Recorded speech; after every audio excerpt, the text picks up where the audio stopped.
The Nothing 3A and the Nothing 3A Pro are both essential upgrades, but not in the way you might think.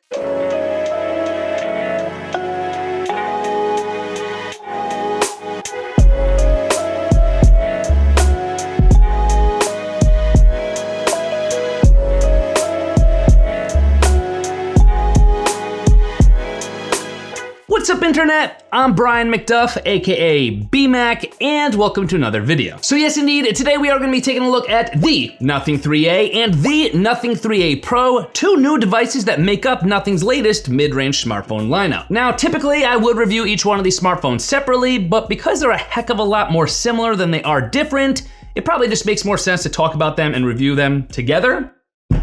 So that's what I'm gonna do. But first things first, I do need to give a huge thank you and a shout out to Nothing for actually sending out a Phone 3A and a Phone 3A Pro for me to be able to check out, use, and enjoy. So Nothing, thank you. Appreciate you. But with that having been said, let's get right into it here, starting things out with the design of the 3A and the 3A Pro, and what makes these new smartphones unique on the outside. When you first take a glance at either of these devices, it's gonna be pretty obvious that they're Nothing phones. For one thing, you have that beautiful see-through aesthetic that Nothing has become known for, and their overall design does consist of a completely flat front, back, and sides. The front and the back glass of both of these devices is made out of an upgraded Panda glass material instead of the polycarbonate glass from the Phone 2A. But the matte sides here are one of my favorite features of this overall design. These are actually aluminum now instead of the plastic material that the mid-frame design used to be made of. But to top all that off, of course, these devices would not be a Nothing phone without that glyph interface on the back there. And as you can see, it is composed of 3 different LED segments, all of which could be fully customized, by the way, with various alerts and notifications or settings. But honestly, I gotta admit here, even though I love this concept and I love the look of the glyph interface, I do still find myself struggling to actually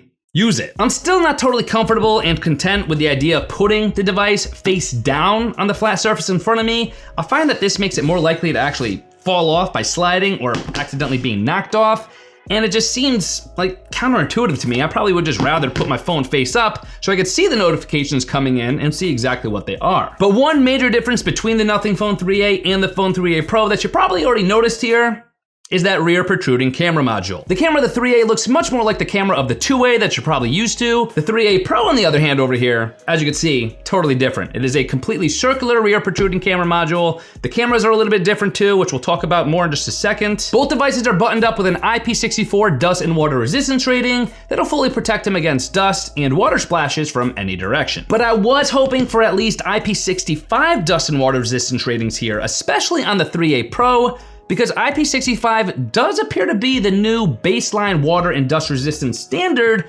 in mid-tier devices, sometimes even IP67. Both the Phone 3A and the 3A Pro do offer an under-display optical fingerprint scanner that's gonna allow for very snappy, responsive, and smooth unlocking of the device. You do also get 2D based face unlock on either the 3A or the 3A Pro, but it's still something I would probably advise against using because it's still not nearly as secure as using the fingerprint scanner or 3D based face unlock. And in terms of colors, you are getting 3 different color options for the Nothing Phone 3A, those colors being black, white, or blue, with only 2 color options to choose from for the Nothing 3A Pro, those colors being gray or black. Let's face it, all those colors look pretty darn good. I don't think you could go wrong with any of them. But now let's dive a little bit further into the displays of both of these devices and how things look when you're looking at them. Both the 3A and the 3A Pro offer a 6.77-inch AMOLED 120Hz variable refresh rate display with a 1080 by 2392 pixel Full HD Plus resolution, which gives the displays a 387 ppi pixel density rating and an 88% screen-to-body ratio, providing the uniform slim bezels that you see around the device itself. You are also getting HDR10+ support and 10-bit support, something to definitely be excited about and happy with this being a mid-tier device. I, of course, would have liked to have seen Dolby Vision supported here as well, but with HDR10+ and that 10-bit display support here, I really can't get too greedy with this being a mid-tier device, so I'm still very happy to see that. In terms of brightness, both devices are able to offer up to 800 nits of typical brightness, up to 1300 nits in high brightness mode, and up to 3000 nits of peak brightness for HDR. But now let's talk about one of the most exciting components of any smartphone review, that of course being the cameras, with this category actually being the main category that differentiates these devices so much. Both the Phone 3A and the Phone 3A Pro offer 3 rear-facing cameras plus a selfie camera, but it's actually the telephoto lenses and the selfie cameras that are going to differentiate them. The 3A and the 3A Pro both have a 50 megapixel f1.9 main wide-angle lens with optical image stabilization. Both devices offer an 8 megapixel f2.2 ultra-wide lens, but the 3A offers a 50 megapixel f2 telephoto lens at 2x optical zoom, while the 3A Pro has a 50 megapixel f2.6 periscope telephoto lens at 3x optical zoom with OIS. The rear camera system is also capable of shooting up to 4K 30 frames per second or slow motion video up to 1080p 120 frames per second on both devices. But the selfie camera that's cut out from the main display on both devices is a 32 megapixel f2.2 selfie lens on the 3A, while it's a 50 megapixel f2.2 lens on the 3A Pro. With a slight difference for selfie video capabilities here as well, with the ability to actually film selfie videos up to 1080p 30 frames per second on the 3A, or up to 4K 30 frames per second on the 3A Pro. Everything else more or less remains the same, at least for our intents and purposes for this review. But what does this mean for photos actually taken with these cameras? Nothing is using the same AI-backed TrueLens Engine 3.0 image processing technology on both smartphones, and as you can see, it seems to result in some pretty nice looking photos. I've experienced some nicely balanced and natural looking final images no matter which lens you're using, and photos don't look overly processed to me, even while maintaining a lot of detail and clarity throughout the entire dynamic range of the images, from the shadows right through to the highlights. And even night mode and especially macro shots came out looking awesome. It still blows my mind that I was able to pull off some of those macro shots with this being a mid-tier device. But do keep in mind that a dedicated macro mode is one of the 3A Pro exclusive features because it's going to utilize its longer tele lens. But as it relates to selfie cameras, I'm going to be honest.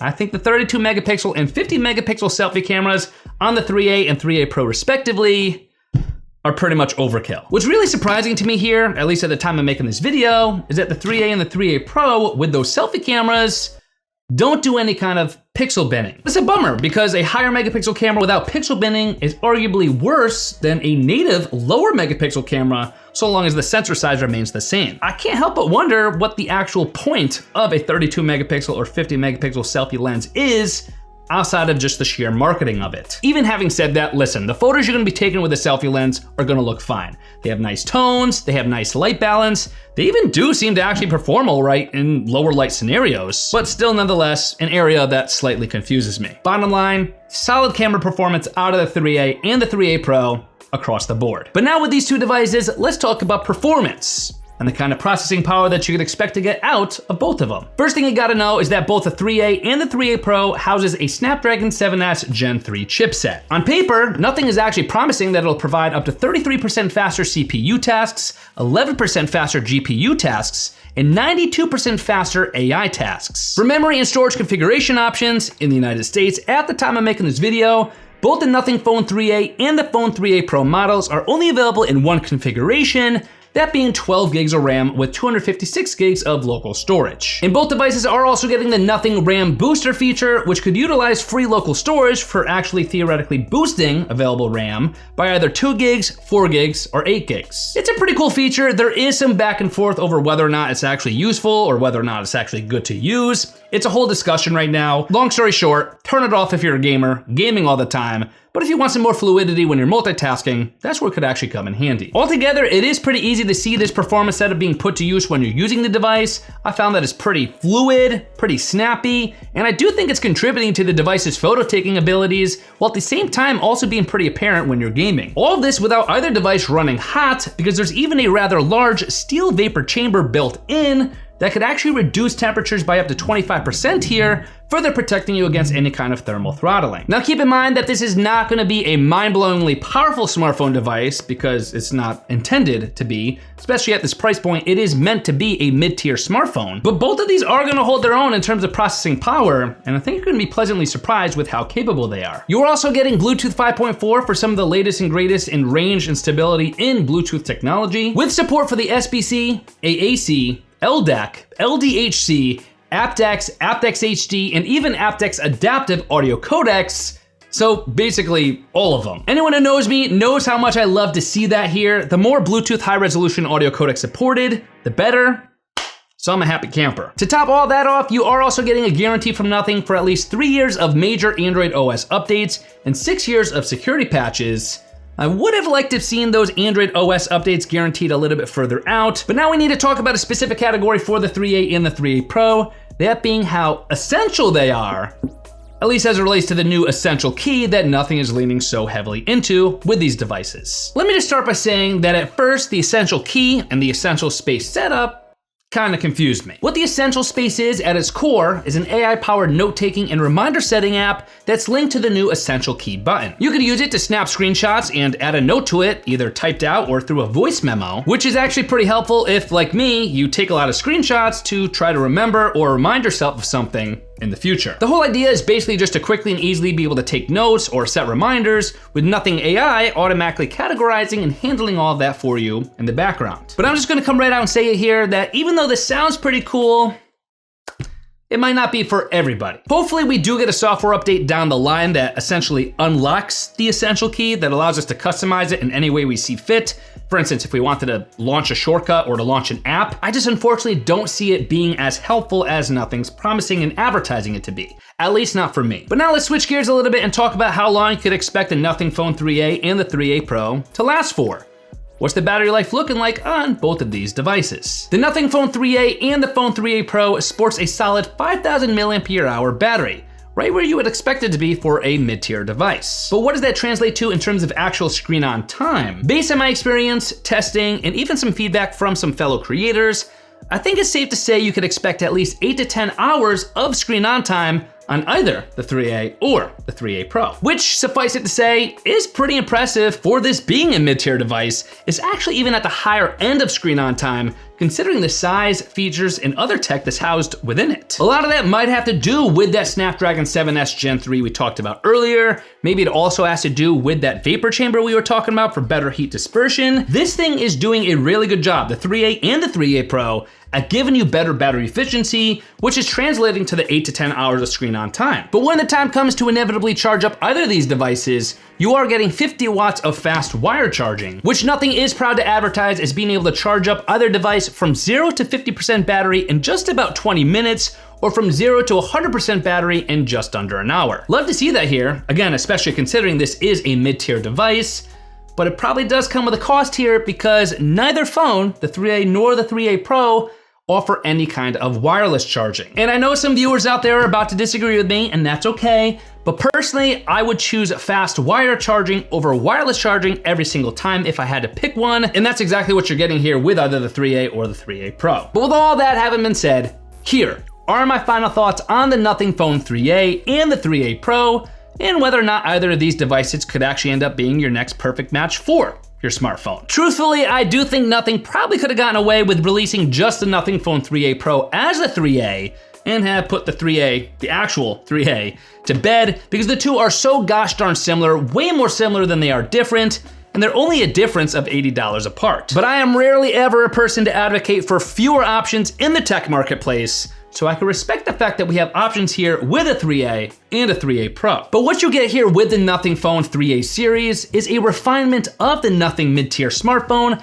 that offers an awesome design, a device that's fun to hold and use, a beautiful display, and a solid everyday performance workhorse with some pretty fantastic battery life. The two are very similar, and really the only reasons why you should go for the 3A Pro is if you wanted to get that 4K selfie video recording or that slightly better telephoto performance. Otherwise, the 3A regular is gonna suit you just fine. And even though I might not be using the glyph interface or the essential key or the essential space all that often, if at all, it's still very interesting to see where Nothing is gonna take their phone in the future. As always, for the latest deals, prices, promos, and information for the Nothing Phone 3A and the Nothing Phone 3A Pro, you can of course always head to my affiliate links, bmac.link/nothingphone3a or bmac.link/nothingphone3a Pro, or of course, as always, there will be clickable links in the video description box and in the comment section below, so check those out. And now that this video has been filmed, there was something else I was supposed to do before I ended this video.